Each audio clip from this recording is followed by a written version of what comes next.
Are we witnessing the total collapse of security for the people who hold the highest power in our country? When a Supreme Court justice can't sleep in their own home without being at the center of a life-threatening police mobilization, the fabric of our judicial independence is being pulled at the seams. Before we continue, if you want to stay on top of everything happening in U.S. politics, hit that subscribe button right now and leave a like. It really helps this channel grow and ensures you don't miss our daily deep dives into the stories that the mainstream media often tries to gloss over. It started at 9:02 p.m. this past Wednesday. The Fairfax County Police Department in Virginia received a call that set their tactical teams into motion. This wasn't a standard patrol check, it was a swatting dangerous, malicious tactic where someone fakes a high-level emergency, like a hostage situation or an active shooter, to lure a heavy armed police response to a target's home. In this case, the target was the residence of Supreme Court Justice Amy Coney Barrett. Police audio that surfaced on X suggests the caller reported sounds of gunshots at the home of a high-priority resident.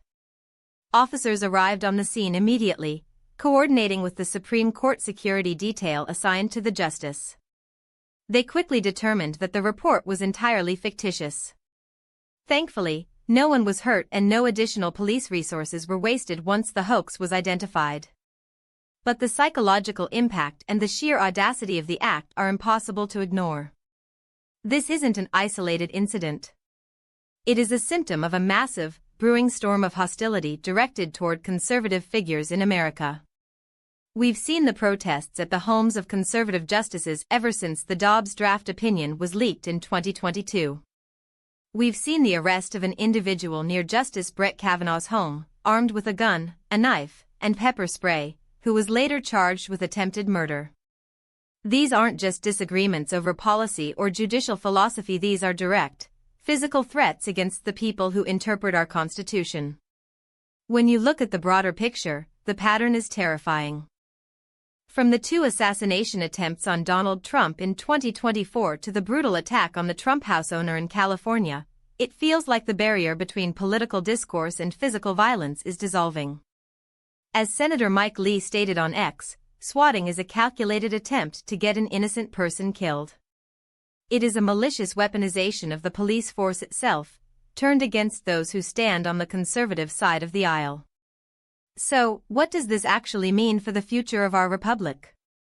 If a sitting Supreme Court justice can be targeted in such a manner, it signals a complete loss of decorum and a dangerous shift toward political radicalism. It forces the question, who is next?